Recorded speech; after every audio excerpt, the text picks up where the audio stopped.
কাউসার কি? কাউসারের অনেক ব্যাখ্যা আছে। এই কাউসার শব্দের অর্থ কেউ করেছেন হাউস, নহর। হাসরের ময়দানে নবীজি সাল্লাল্লাহু আলাইহি ওয়াসাল্লাম তার প্রকৃত উম্মত যারা হবে তাদেরকে আল্লাহর নবী এই কাউসারের পানি পান করাবেন। সুবহানাল্লাহ। আর এই কাউসারের পানির রং হবে কেমন? বলে দুধের চাইতে সাদা এবং মিষ্টি হবে মধুর চাইতে মিষ্টি। সুবহানাল্লাহ। আর এই পানি যে পান করতে পারবে এই বান্দাকে কোনো দিন আর তৃষ্ণায় আক্রমণ করবে না। সুবহানাল্লাহ। আল্লাহ পাক যেন আমাদেরকে রসুলের হাতে ওই কাউসারের পানি পান করার সুযোগ করে দেয়, বলি আমিন। এরপরে আল্লাহ তাআলা বলেন ফাসাল্লিলি, নবীজি আপনি নামাজ পড়ুন, লিরব্বিকা আপনার রবের জন্য। নামাজ এটা কার জন্য? এরপর আল্লাহর নবীকে আল্লাহ তাআলা বলেন ওয়ানহার, এবং আপনি কোরবানি করুন। এই আয়াতের মধ্যে দুইটা কথা। আল্লাহ তাআলা বলেন আপনি আপনার রবের জন্য নামাজ পড়ুন এবং রবের জন্যই কোরবানি করুন। এরপর আল্লাহ তাআলা বলেন ইন্না শানিআকা হুয়াল আবতার, নিশ্চয়ই আপনি নির্বংশ নন। ইন্না শানিআকা হুয়াল আবতার, এই আবতার মানে হলো নির্বংশ। আবতার মানে নির্বংশ। আল্লাহ রসুলকে আল্লাহ তাআলা বলছেন যে নিশ্চয় আপনি নির্বংশ নন। কাফের বেঈমানেরা নবীজিকে দুইটা কথা বলে বেশি গালি দিতেন। কয়টা? একটা হলো নির্বংশ, এর তো পোলা নাই। সমাজে যাদের পোলা থাকে না, বলে এর আর কী ভবিষ্যৎ আছে, এর তো পোলা নাই, ওর বংশ পরম্পরা তো এখান থেকে শেষ।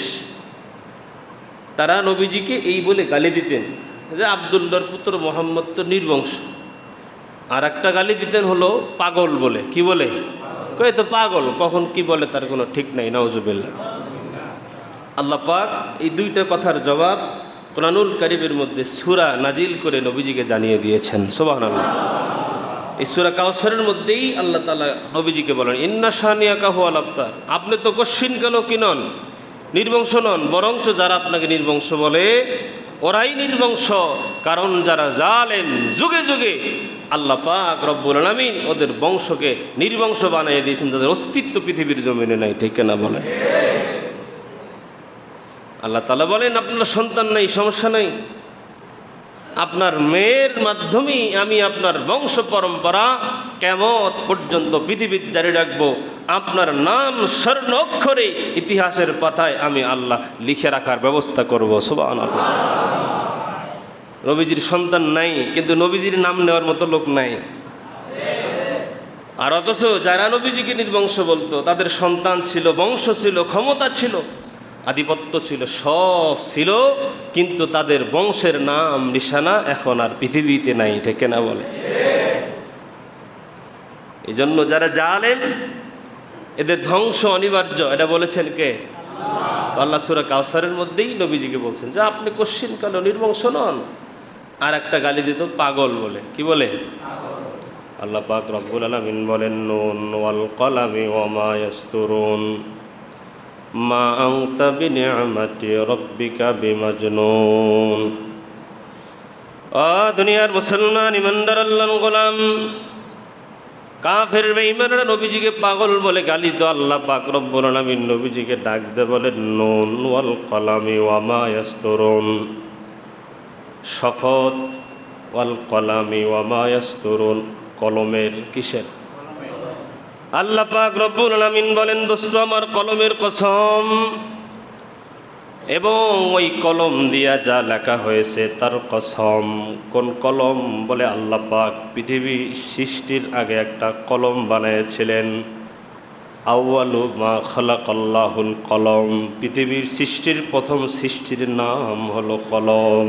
সুবহানাল্লাহ। এই কলম কেমন কলম? আল্লাহ পাক রব্বুল আলামিন বলেন কলম উক্তুব, তুমি লেখো। কলম আল্লাহকে ডেকে বলেন মালিক আমি কি লিখবো? আল্লাহ তাআলা বলেন লেখো, আসমানের হায়াত লেখো, জমিনের হায়াত লেখো, পৃথিবীর জমিনে যা আছে সব কিছুর হায়াত কলম তুমি লেখো। কলম লেখা শুরু করলেন। আসমানের হায়াত লিখলেন, জমিনের হায়াত লিখলেন, পৃথিবীর সমস্ত জিনিসের হায়াত যখন লিখলেন, সব কিছু লেখাও শেষ হয়ে গেল, কলমের কালিও শেষ হয়ে গেল। সুবহানাল্লাহ। আল্লাহ পাক রব্বুল আলামিন নবীজিকে ডাক দিয়ে বলেন, দোস্ত আমার, ওরে আমার হাবিব, ওই কলমের কসম, মা আনতা বিনিআমাতি রাব্বিকা বিমাজনুন। কাফেরেরা, বেঈমানেরা আপনাকে কাফের বলে গালি দেয়। ওগো দোস্ত, আমি বললাম মা আনতা বিনিআমাতি রাব্বিকা বিমাজনুন, কশ্চিনকালেও আপনি মাজনুন নন, পাগল নন। সুবহানাল্লাহ। এরপরে আল্লাহ পাক রব্বুল আলামিন বলেন, ওয়া ইন্না লাকা লাআজরান গায়রা মামনুন।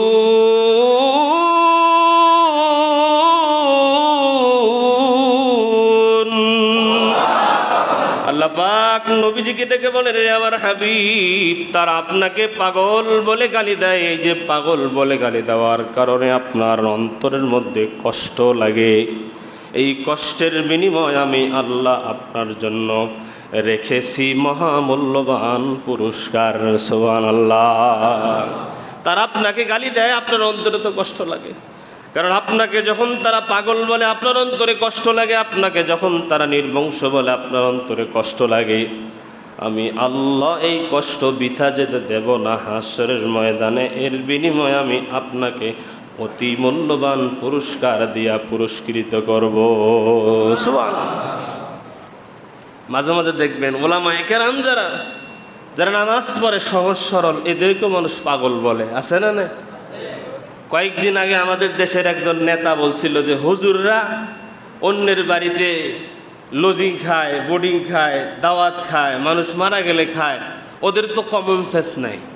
কি নাই? ওলামায়ে কেরামের কি নাই? কমন সেন্স নাই। ওরা কি বুঝে? আমি বলবো যারাই কথা বলে যে হুজুররা কি বুঝে, আমি বলবো পৃথিবীতে এখনো জন্ম নেয় নাই। কথা বলেন ঠিক না বেঠিক? ওলামায়ে কেরামরা সব বুঝে, কিন্তু সব জায়গায় সব বলে না, ঠিক না বলেন? যখন যেটা দরকার ওলামায়ে কেরামরা মাইফা সেই কথাই বলে। বরঞ্চ এই কথাটার জবাব আমাদের শায়েখ আহমদুল্লাহ সাহেব সুন্দরভাবে দিয়েছিলেন। বলে যে আমরা তো মানুষের দান সদকার টাকা খাই, যে কোনটা খাই, যে দান যেটা করে এটা তো আমরা জোর করে নেই, এটা মানুষ খুশি হয়ে দেয়। নাকি হুজুররা জোর করে কয় আমারে হাদিয়া দাও? জোর করে তো কারোর কাছে নেয় না। বরঞ্চ এমনও মানুষ আমাদের সমাজে আছে, হুজুরকে খাওয়ানোর জন্য দিনের পর দিন ঘুরে হুজুরকে খাওয়াইতে না পারার কারণে মনের মধ্যে এখনো কষ্ট আছে। আছেন নাই? হুজুরে দাওয়াত দিলাম, ওই দিন পাইলাম না, আর এবার দাওয়াত দিলাম যে হুজুরে আনবো, আহা হুজুরে এবারও পাইলাম না। হুজুরে দাওয়াত দিয়ে নিয়ে গেছে, বারবার হুজুরে উঠায় দেয়, হুজুর আর নিত না, জোর করে দেয়। মানে হুজুর বেশি খাইলে খুশি হয়, আর তোরা তো খাইলে মানুষ নারাজ হয়, কয় হালা এত খাই কে? কথা কন ঠিক না বেটি? হুজুর রান্না খাইলে মানুষ অসন্তুষ্ট হয়, আর এই নামধারী মাঠামোতারা মানুষ খাইলে বেশি অসন্তুষ্ট, এত খাই কে? তা আমরা তো মানুষের কাছে জোর করে খাই না, মানুষে যেটা দেয় হালাল দান, মানুষ খুশি হয়ে যেটা খাওয়ায়, ওলামায়ে কেরামরা এইটা খায়, এদের কমন সেন্স নাই। আর তোমরা যেই নেতারাই বক্তব্য দেয়, এরা জোর করে মানুষের সম্পদ লুণ্ঠন করে, এরা মানুষের কাছে চাঁদাবাজি করে, এরা মানুষের থেকে জোর করে হারাম ভক্ষণ করে। আমি বলবো তোদের কমন সেন্স নাই, ঠিক কিনা জোরে বলে? হারাম খাইলে কমন সেন্স থাকে না, হালাল খাইলে কমন সেন্স বাড়ে। কারণ আল্লাহ রসুল বলছেন, যেই দিলে হালাল খাবার ঢোকে ওই দিল সুস্থ হয়, ওই মস্তিষ্ক সুস্থ হয়। আর যার দিলের মধ্যে, যার রক্তের মধ্যে, যার শরীরের মধ্যে হারাম ঢুকে, ওর দিল মরে যায়। কোনটা ভালো কোনটা মন্দ বোঝার মতো কমন সেন্স ওর থাকে না। ওলামায়ে কেরামদেরকে যেই ব্যক্তি বলেছে কমন সেন্স নাই, আমি বলবো ওর দিল মরে গেছে, হারাম খাওয়ার কারণে সে নিজের কমন সেন্স হারিয়ে ফেলেছে, ঠিক না বলে? ওলামায়ে কেরামদের কমন সেন্স নেই। ওলামায়ে কেরাম তো বুঝের কথা বলে, আর ওলামায়ে কেরামরা বুঝের কথা বলে কারণেই এই সমাজের মানুষেরা ওলামায়ে কেরামদের বক্তব্য এখনো শোনে, কারণেই এখনো মানুষের মধ্যে মানুষত্ব বোধটুকু আছে, ঠিক না? আমি তো মাঝে মধ্যে বলি, এখন এমন একটা সময় আমরা পার করছি, বাবা কিছু বললে সন্তান শোনে না, মা কিছু বললে মেয়ে শোনে না, সন্তান কিছু বললে বাবা শোনে না, স্বামী বললে স্ত্রী শোনে না, স্ত্রী বললে স্বামী শোনে না। প্রত্যেকটা পরিবারের মধ্যে এখন কোনো গার্ডিয়ানকেই মানুষ আর আগের মতো করে ফলো করে না, মান্য করে না। যেইভাবে দিন চলছে, কেউ কারো কথা শোনে না, কেউ কারো কথা মানে না। এখনও ওলামায়ে কেরামের কথা মানুষ মানার নিয়তে মনোযোগ দিয়ে শোনে, আর যার কারণে এখনও মানুষ নামের মানুষ পৃথিবীতে আছে। ওলামায়ে কেরামের কথা শোনা মানুষ বন্ধ করলে, ওলামায়ে কেরামের কথা শোনা মানুষ বন্ধ করে দিলে, ওলামায়ে কেরামদের সাথে সংস্পর্শ ছেড়ে দিলে, ওই যে উলাইকা কালানআম বাল হুম আদল, মানুষ থাকবে শুধু মানুষের মতো দেখা যাবে, কিন্তু জানোয়ারের থেকেও মানুষ নিকৃষ্ট হবে। ঠিক না বলে? কাফের বেঈমানেরা নবীজিকে বলতো পাগল। বলে দোস্ত, আপনাকে পাগল বলে? টেনশন নেন না, পাগল তো আপনি নন, আমি আল্লাহ কসম করে ঘোষণা দিলাম। সুবহানাল্লাহ।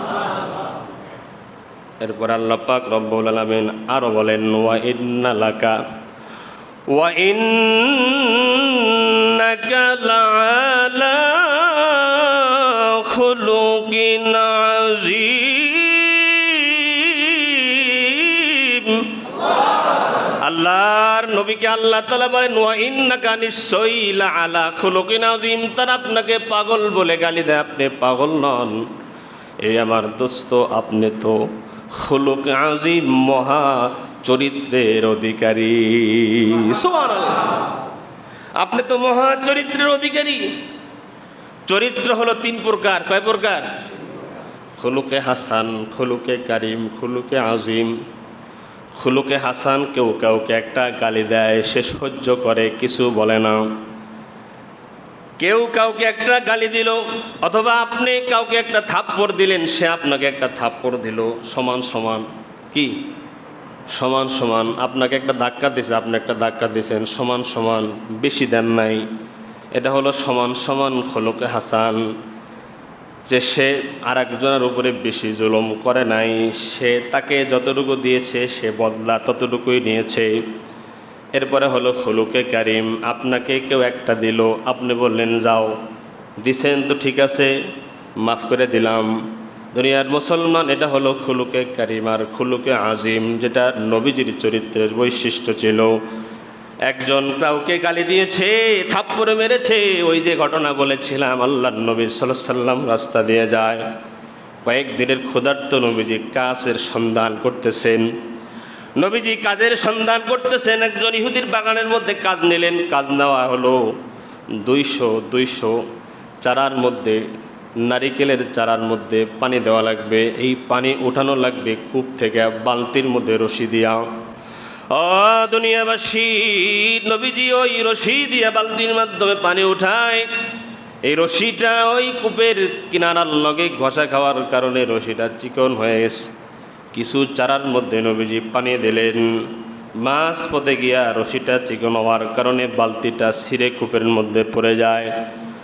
নবীজি কূপের পাশে দাঁড়ায় চিন্তা করে, এখন আমি কি করব। বাগানের মালিক ইহুদি দূর থেকে দেখে আব্দুল্লাহর পুত্র মোহাম্মদকে চারায় পানি দেওয়ার জন্য নিলাম।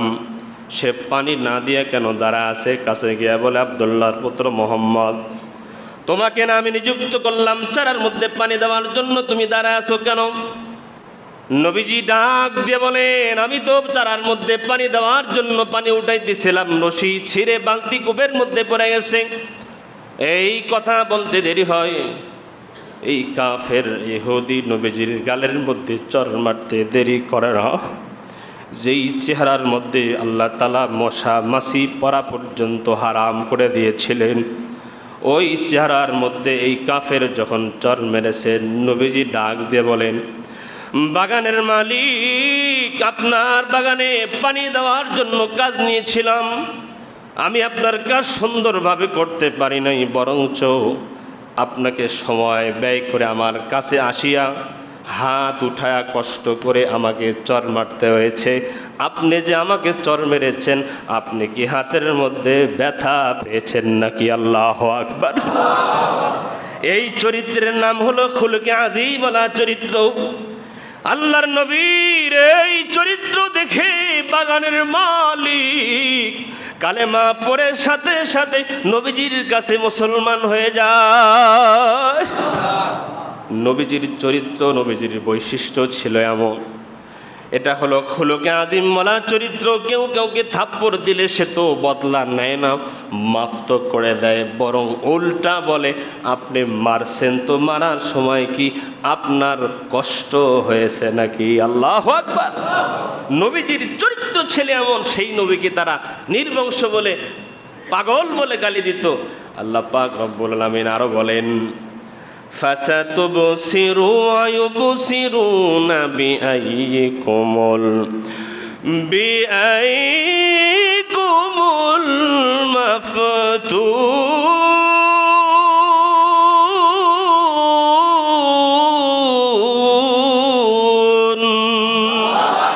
আল্লাহ পাক রব্বুল আলামিন নবীজিকে ডাক দিয়ে বলেন, আরে আমার হাবিব, আপনি শীঘ্রই দেখতে পারবেন, আপনি অচিরেই দেখতে পারবেন যারা আপনাকে নির্বংশ বলে, যারা আপনাকে পাগল বলে, আপনি অচিরেই শীঘ্রই দেখতে পারবেন কারা ক্ষতিগ্রস্ত, কারা বেকারগ্রস্ত, আর কারা পাগল, কারা নির্বংশ, এটা আপনি নিজেই দেখতে পারবেন। সুবহানাল্লাহ।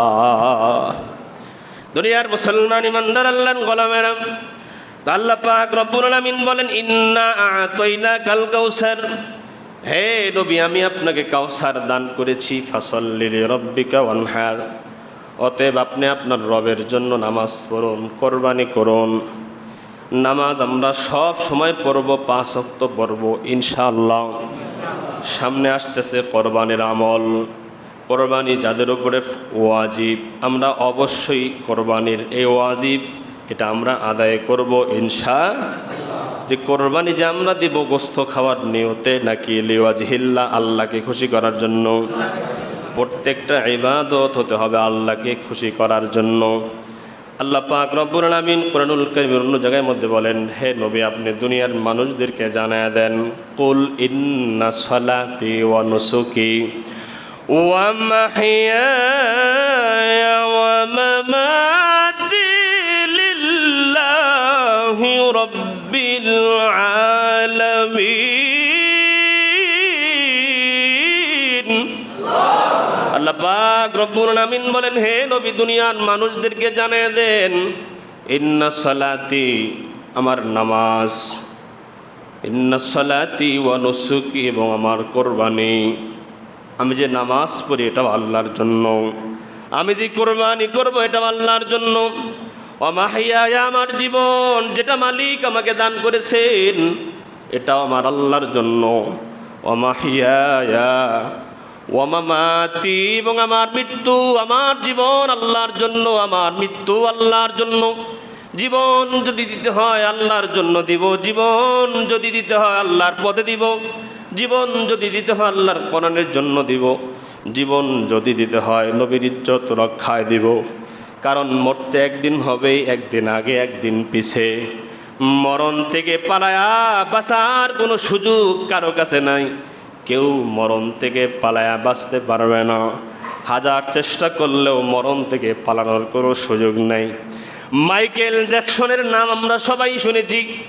পরবর্তীতে মুসলমান হয়েছিলেন, শত শত ডাক্তার তার আশেপাশে রেখেছিলেন, সে অনেক দিন বাঁচবে নিয়ত করে প্রতিদিন রাত্রেবেলা ডাক্তার দিয়া সে তার শরীরের চেক আপ করায় ঘুমাতে যায়, কিন্তু বাঁচতে পারে নাই, মারা গেছে।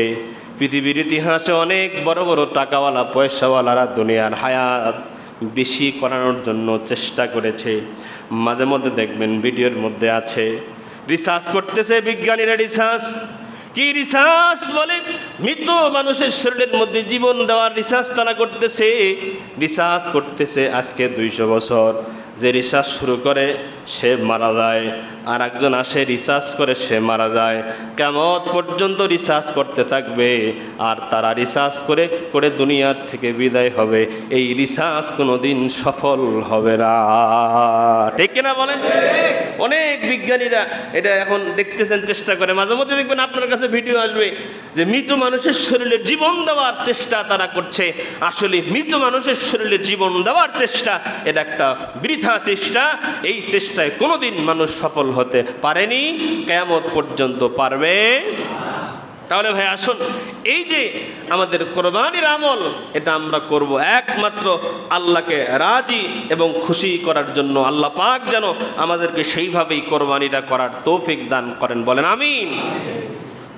কিছু সুন্নত আমি বলেছিলাম, এই যে জিলহজ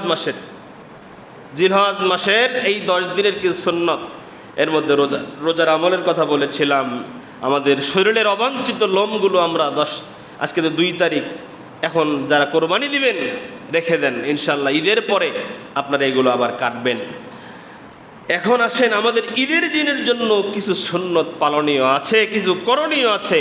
এগুলো আমাদের জানা দরকার, শুধু জানলে হবে না, জানার পরে এগুলো আমাদের জীবনে বাস্তবায়ন করা দরকার। আল্লাহ যেন আমাদেরকে যে বয়ানগুলোই শুনি, যেই কথাগুলোই হয়, ইখলাসের নিয়তে, আমল করার নিয়তে মালিক যেন আমাদেরকে শোনার বোঝার তৌফিক দান করেন, বলেন আমিন। ঈদের দিনেও অনেক মানুষ আছে ফজরের নামাজ পড়ে না, আছে না? ফজরের নামাজ এটা কি সুন্নত না ফরজ? আর ঈদের নামাজ এটা কি ওয়াজিব না ফরজ? এখন বলেন তো, ঈদের নামাজের দাম বেশি না ফজরের নামাজের দাম বেশি? ঈদের নামাজ ঠিকই যায়, ফজরের নামাজে আসে না। আল্লাহ রসুল সাল্লাল্লাহু আলাইহি সাল্লাম বলছেন, ঈদের দিনের কিছু সুন্নত আছে। 1 নম্বর সুন্নত, সকাল সকাল ঘুম থেকে ওঠা, মানে সকাল 7টায়। সকাল সকাল ঘুম থেকে ওঠা মানে ফজরের আগে ঘুম থেকে উঠে ফজরের নামাজ আদায় করিয়াও, বাসা বাড়িতে গিয়া মেসওয়াক করিয়াও, গোসল করাও, শরীয়ত সম্মত সাজসজ্জা করা, সামর্থ্য অনুযায়ী উত্তম পোশাক পরিধান করা। সামর্থ্য মানে যতগুলো জামা আছে, নতুন জামা কিনেন নাই, কিন্তু জামা কাপড় যেগুলো আপনার আছে এগুলোর মধ্যে সব থেকে উত্তম ভালো পোশাকটা পরিধান করা। এরপর আল্লাহ রসুল বলেন, সাধ্য অনুযায়ী সুগন্ধি ব্যবহার করা, আতর ব্যবহার করা। যদি সুরমা লাগানোর ব্যবস্থা থাকে, সুরমা চোখের মধ্যে লাগানো। হাদিসের মধ্যে আসছে, কেউ যদি তার জীবনে, সারা জীবনে 1 কেজি সুরমা ব্যবহার করে, কতটুকু? যতদিন হায়াত আছে, তার জিন্দিগির হায়াতে সে যদি 1 কেজি সুরমা ব্যবহার করতে পারে, জাহান্নামের আগুন এই চোখে আক্রমণ করবে না। সুবহানাল্লাহ। কেন বলে এই সুরমা এটা কোন জায়গা থেকে আবিষ্কার হয়েছে? বলে ওই যে আল্লাহ পাক রব্বুল আলামিনকে মুসা বলেন, মালিক আমি একটু আপনারে দেখবার চাই। আল্লাহ বলেন, মুসারে আমারে দেখা সম্ভব না, তোমার চর্ম চোখে আমাকে দেখতে পারবা না। কারণ মুসা নবী একটু অন্য টাইপের ছিলেন। আল্লাহকে বলেন, না মালিক আমি দেখবই। আল্লাহ পাক ডাক বলেন, মুসা তাইলে চলে আসো। ওই তুর পাহাড়ের মধ্যে, তুর পাহাড়ে চলে গেলেন। আল্লাহ পাক রব্বুল আলামিনের নূরের একটা তাজাল্লি দেখিয়া ওই জায়গার মধ্যে মুসা পয়গম্বর বেহুশ হয়ে গেলেন। আর ওই নূরের তাজাল্লির কারণে ওই পাহাড়ের যে মাটি ছিল, ওই মাটিটাই মুফাসসিরুন কেরাম বলেন সুরমা হয়ে গিয়েছিল। সুবহানাল্লাহ। এই সুরমা এটা ব্যবহার করা, এটা একটা সুন্নত। আমরা যদি পারি চোখের মধ্যে সুরমা ব্যবহার করব ইনশাআল্লাহ। আতর ব্যবহার করা সুন্নত, এটা আমরা ব্যবহার করব। শুধু ঈদের দিনই সুন্নত এমন নয়, আতর এটা সুগন্ধি সব সময় ব্যবহার করা সুন্নত। কারণ এটা আপনি যখন ব্যবহার করবেন, আর একজনের সামনে যখন যাবেন, আপনার শরীরের ঘামের গন্ধ যদি থাকে, আপনার এই ঘামের গন্ধে আর এক ভাই কষ্ট পাবে না।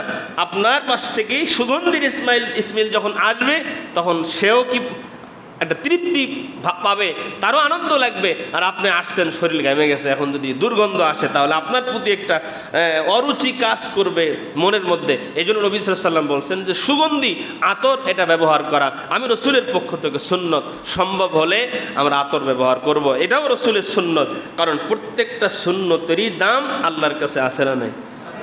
আছে। একটা ছোট সুন্নতকে কেউ যদি জিন্দা রাখে, ছোট সুন্নত নিয়মিত পালন করা, যে কোনো সুন্নত, একটা সুন্নত হাসরের দিন এই একটা সুন্নত পালন করার কারণেই আল্লাহ পাক বান্দাকে মাফ করে জান্নাত দিয়ে দেবে। কারণ আমরা তো আল্লাহ তাআলার কাছে হিসাব দিয়া জান্নাতে যাব, এটা আমাদের জন্য সহজ নয়। কারণ এই দুনিয়াতে চলতে গিয়া যত পানি খরচ করছি, গোসল করতে গিয়া, খাইতে গিয়া, কাপড় ধুইতে গিয়া যত পানি খরচ করছে আল্লাহর পক্ষ থেকে দেয়া নিয়ামত, এই পানির টাকা যদি আল্লাহ চায়, এই পানির হিসাব যদি আল্লাহ চায়, এই পানির হিসাবটাই আমরা দিতে পারবো না, ঠিক কিনা বলেন? আল্লাহ পাকের পক্ষ থেকে অক্সিজেন, আমরা যে বাতাস যেটা আমরা গ্রহণ করছি, আল্লাহ যদি বলে তুমি যখন অসুস্থ হয়ে হাসপাতালে শুয়ে থাকো, অক্সিজেন যদি লাগে ঘন্টায় কত টাকা, ওখানে থাকলে বিল কত উঠে কল্পনাও ধরে না, কথা কয় না, ঠিক না বলেন? কেউ যদি অসুস্থ হয়ে আইসিইউতে ঢুকে আর যদি তার অক্সিজেন দেওয়া লাগে, যে অক্সিজেন দেওয়া লাগবে, আর যদি এখানে 7-8 দিন থাকে, আর হাসপাতাল যদি ডাকাত মার্কা হাসপাতাল আছে, তো কোনো কথাই নেই, দেখবেন 7 দিনের বিল আসছে 30 লাখ টাকা। হয় কি হয় না বলেন? তাহলে এই যে 2 দিন 4 দিন 5 দিন 7 দিন আল্লাহ যদি বলে দুনিয়ার অক্সিজেন নিছো, এই অক্সিজেন নিয়ে 30 লাখ টাকা বিল, দুনিয়াতে তুমি 60 বছর জীবিত ছিলা, আমি আল্লাহ যে এই অক্সিজেন তোমাকে দিছি, ওই অক্সিজেনের হিসাব আমার কাছে দাও, অক্সিজেনের টাকাটা আমারে দিয়ে এরপরে তুমি অন্য হিসাব দাও। সম্ভব? আল্লাহ পাক কত নিয়ামত আমাদেরকে দান করেছেন, ঠিক কিনা বলেন? একটু আল্লাহ পাকের এই নিয়ামতগুলোর দিকে আমরা যদি তাকাই, এই জন্য আল্লাহ বলছেন আফালা ইয়ানদুরুনা ইলাল ইবিলি কাইফা খুলিকাত ওয়া ইলাস সামাই কাইফা রুফিআত ওয়া ইলাল জিবালি কাইফা নুসিবাত ওয়া ইলাল আরদি কাইফা সুতিয়াত। আল্লাহ বলেন, এই আমার বান্দারা, আফালা ইয়ানদুরুনা, তোমরা দেখো ইলাল ইবিলি কাইফা খুলিকাত, আমি আল্লাহ পৃথিবীর জমিনে কত জিনিস কত রকম ভাবে বানিয়ে রাখছি। আসমানটা বানাইছি কেমনে, জমিনটা বানাইছি কেমনে, গাছপালা বানাইছি কেমনে, ফল বানাইছি কেমনে। এক আম নাম একরকম, কিন্তু 1000 রকমের আমের মধ্যে 1000 রকমের স্বাদ আমি আল্লাহ দিয়েছি। এক কাঁঠাল ফল নাম একটা, কিন্তু 1000 গাছের মধ্যে 1000 রকমের স্বাদ আমি আল্লাহ দিয়েছি। দুনিয়ার আমার সৃষ্টির নিয়ে, এগুলো নিয়ে যদি একটু গবেষণা করতে পারো, আমি আল্লাহ আমার পরিচয় তোমার কলবের মধ্যে ঢুকায় দেব। আল্লাহ পাক আমাদেরকে যে এত কিছু নিয়ামত দান করছেন, এই জন্যই তো সূরা আর রহমানের মধ্যেই একটু পরপরই আল্লাহ পাক রব্বুল আলামিন বলেন, ফাবি আলাই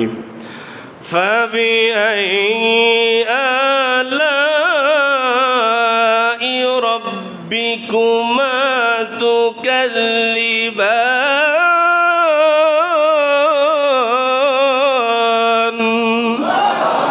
একটু পরপরই আল্লাহ পাক রব্বুল আলামিন বলেন, দুনিয়ার আমার মানুষেরা, আমার কোন নিয়ামতটা এমন আছে যেটার অস্বীকার করবা আমি আল্লাহ দিই নাই?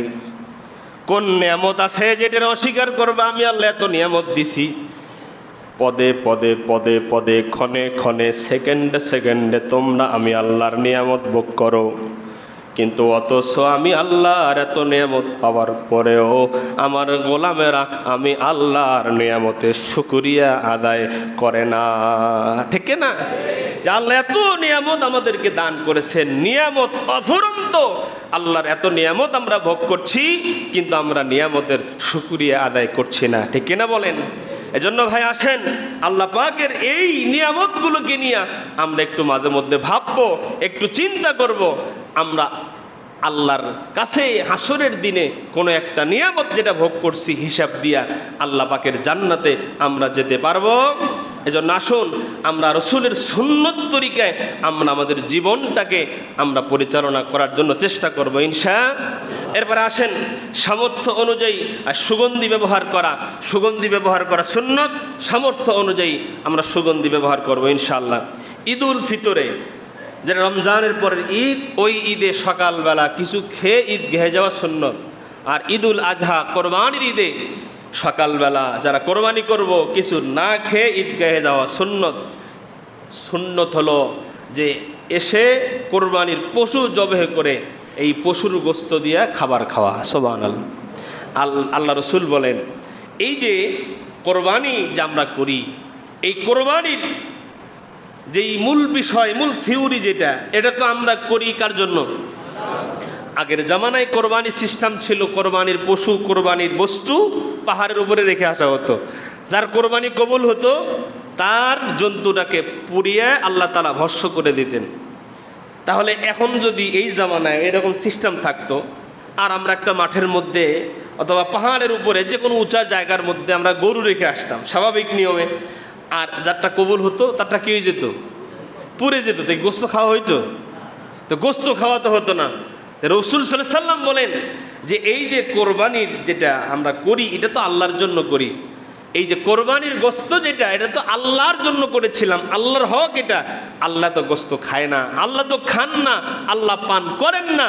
আল্লাহ রসুল বলেন যে যারা কোরবানি করে, এই কোরবানির গোস্তটা হলো আল্লাহর পক্ষ থেকে এই বান্দার জন্য, এটা হলো মেহমানদারি, যে আল্লাহর মেহমানদারিতে মেজবান হয়ে বান্দা ঈদের দিন ওই গরুর গোস্ত দিয়া, ওই কোরবানির জন্তুর গোস্ত দ্বারা আল্লাহ পাক তার বান্দাকে খাবার খাওয়ালেন। সুবহানাল্লাহ। তা আমরা যারা কোরবানি করব ইনশাল্লাহ, আরেকটা জিনিস অনেকে আবার করে যে কোরবানির গোস্ত হুজুর এই গরু জবাই করে এই গোস্ত ভাগ বাটোয়ারা করতে করতে তো আসর হয় হুজুর, এই গোস্ত দিয়ে যদি খাইবার কন তাহলে তো শরীর চলতো না। আরে ভাই, আপনি যখন গরু জবাই করবেন, ছেলা হয়ে গেছে চামড়া, এখান থেকে গোস্ত কিছু কাইটা 2-4-5 কেজি দিয়ে দেন না। 5 কেজি দিলে রান্না করতে, অনেকে আবার বলে যে 3 ভাগ করার আগে হাত দেওয়া যায় না, এগুলো অবাঞ্ছিত কথা। আর 5 কেজি দিয়ে দিলেন, পরে যখন আপনি ভাগ করবেন 3 ভাগ, ওই 3 ভাগের সময় 5 কেজি আপনার ওখান থেকে এই 2 ভাগের মধ্যে দিয়ে দিলেন, এতে হিসাব বরাবর হয়ে গেল। ইনশাল্লাহ আমরা 3 ভাগ করেই গোস্ত বন্টন করবো এখন মাসালা আছে যে 3 ভাগ করা তো ওয়াজিব নয়, এটা তো নফল। এই নফল হওয়ার কারণে অনেক কোরবানি দাতারা গরু জবাই করে পুরোটাই ফ্রিজে পড়ে, এবং 4 মাস পরে দাওয়াত দিছে এক বাড়িতে আমার, 4 মাস, ঈদের 4 মাস পরে আমি গেছিলাম। ওই কোরবানির গোস্তর কিন্তু বেশি দেরি হয়ে গেলে একটা ঘেরান আসে, গন্ধ আসে। তো আমি দাওয়াত দিয়ে আমি খাইতে বসছি, দিই গোস্তর মধ্যে কোরবানির গন্ধ পাওয়া যায়। জিজ্ঞেস করলাম, ভাই গোস্ত কিসের? কয় হুজুর কোরবানির গোস্ত এখনও আছে, আরও 2 মাস চলবে। এরকম আছে না নাই? মানে ও নিয়ত করে যে হারে যদি এই কোরবানির থেকে আরেক কোরবানি পর্যন্ত আসতো কত ভালো হইতো।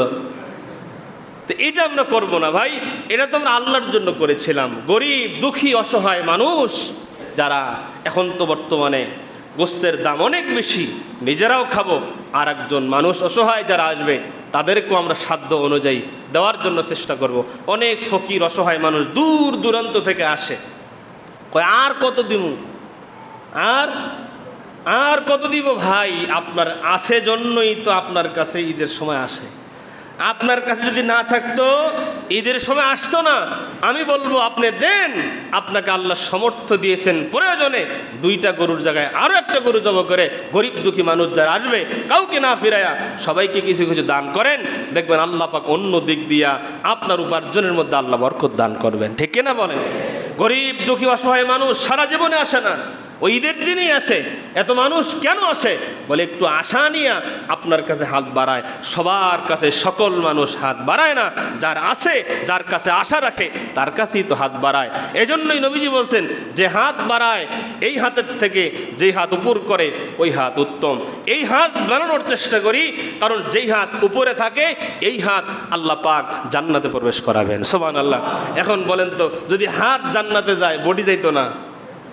মুফাসসিরিনে কেরাম ব্যাখ্যায় লিখছেন যে একজনে প্রশ্ন করছেন যে আল্লাহ বলছেন যে যেই হাত উপরে থাকে সব সময় দান করে, এই হাত নাকি জাহান্নামে যাবে না?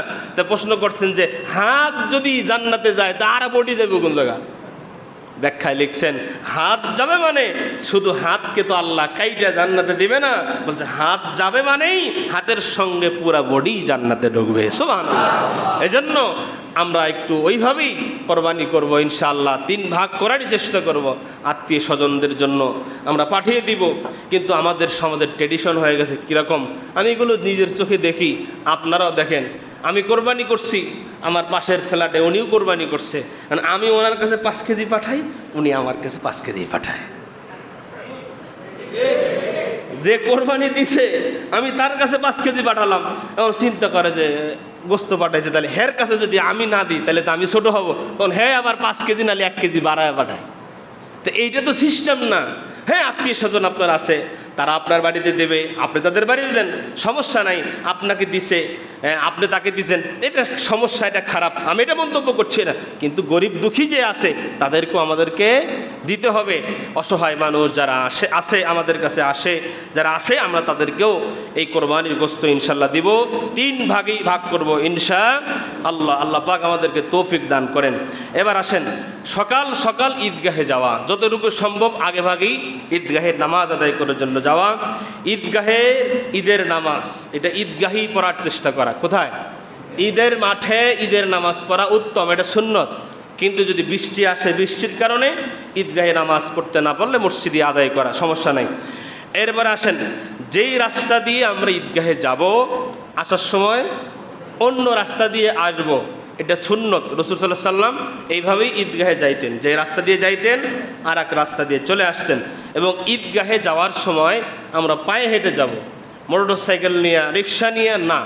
পায়ে হেঁটে গেলে প্রতি কদমে কদমে আল্লাহ পাক বান্দার আমলনামার থেকে 1টা করে গুনাহ মুছে দিবেন এবং আমলনামায় 10টা করে বরকত আল্লাহ দান করবেন। এই জন্য আমরা পায়ে হেঁটে যাব, পায়ে হেঁটে আসবো ইনশাআল্লাহ। তারপরে শেষ সুন্নত হলো তাকবীর বলতে বলতে যাব, তাকবীর বলতে বলতে আসবো। আল্লাহু আকবার, আল্লাহু আকবার, লা ইলাহা ইল্লাল্লাহু, আল্লাহু আকবার, আল্লাহু আকবার, ওয়ালিল্লাহিল হামদ। এই যে সুন্নতগুলো আছে, এই সুন্নতগুলো আমরা আদায় করবো ইনশাআল্লাহ। শর্টকাটে আর 2-1টা কথা বলি। আমরা যে গরু কিনি, পশু কিনি, এই পশুর দাঁত নিয়ে মাঝে মধ্যে দেখা যায় যে বাজারেও ঝগড়া লাগছে, হয়নি? বেড়া কইছস 2 দাঁত, দাঁত 1 টাকা, এই যে লাগছে তোর দাঁত 2টা খুলে ফেলাম, এই যে লাগছে ঝগড়া। এরকম বাজারে দেখছি ঝগড়া লাগছে দাঁত নিয়ে। কিসের? গরুর দাঁত নিয়ে ঝগড়া লাগছে। বেড়া কইছে ভাই বয়স হয়েছে, ভাই বয়স হয়েছে। এর তো হাদিসের মধ্যে তো এই দাঁতের কোনো উল্লেখ নেই, উল্লেখ হলো বয়স। কি উল্লেখ? বয়স। উট যদি হয় কয় বছর? 5 বছর। উটের ক্ষেত্রে বয়স কত? গরু মহিষ যদি হয় তাহলে 2 বছর।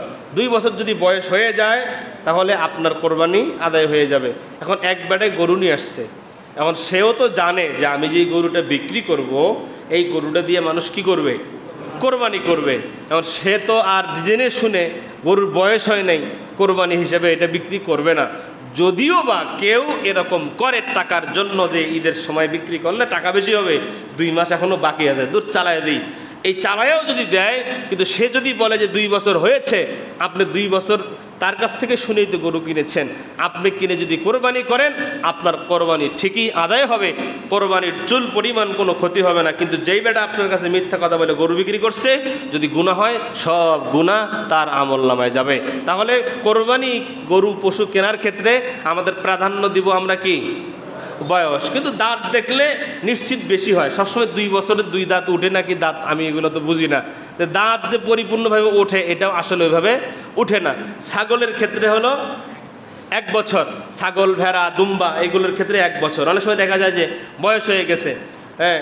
আর এখানে আরও একটা ব্যাখ্যা করছেন যে বয়স 1 বছর হয় নাই। ছাগলের ক্ষেত্রে 1 বছর যদি নাও হয়, কিন্তু দেখতে বড় হয়ে গেছে, 1 বছরের ছাগলের পালের মধ্যে যদি এই ছাগল আমরা ছেড়ে দিই, যদি ওই ছাগলের মতোই বরাবর এরকম মনে হয়, তাহলে ওটা দিয়েও কোরবানি হয়ে যাবে। দেখেন আল্লাহ ইসলামকে কত সহজ করেছেন। ইসলাম ধর্ম কত সহজ, বুঝলে না বুঝলেই কঠিন। আল্লাহ পাক যেন আমাদেরকে বোঝার তৌফিক দান করেন। আরেকটা মাসালা, 4 ধরনের পশু দিয়ে কোরবানি হয় না। কয় ধরনের? এটা সবসময় মাথায় রাখবো। কয় ধরনের? 4 ধরনের। 1 নম্বর হলো অন্ধ, যেই পশু চোখে দেখে না, যেই পশু চোখে দেখে না, অন্ধ পশু দিয়ে কোরবানি হয় না। 2 নম্বর হলো রোগাগ্রস্ত। কি রোগ? বলে যেই রোগটা, যেই রোগে আক্রান্ত, রোগটা স্পষ্ট বোঝা যায়, এটা যে কোনো রোগ হতে পারে, যে কোনো রোগ হতে পারে, স্পষ্ট যেই রোগটা দেখা যায়, এরকম পশু দিয়ে কোরবানি হয় না। পঙ্গু, যেই পশু হাঁটা চলা ঠিক মতো করতে পারে না, এটাতে কোরবানি হয় না। 4 নম্বর আহত, যার কোনো অঙ্গ ভেঙে গেছে, এরকম পশু দিয়ে কোরবানি হয় না। পশু কেনার ক্ষেত্রে আমরা এগুলো লক্ষ্য করবো। আল্লাহ পাক রব্বুল আলামিন সামনে যে কোরবানির আমল আসতেছে, আমাদেরকে লিওয়াজহিল্লাহ, একমাত্র আল্লাহর সন্তুষ্টির জন্যই আমাদেরকে কোরবানির আমল করার তৌফিক দান করুন বলি আমিন। ও আখির দাওয়ানা আলহামদুলিল্লাহি রাব্বিল আলামিন। আমরা যারা সুন্নত পড়ি নেই, সুন্নত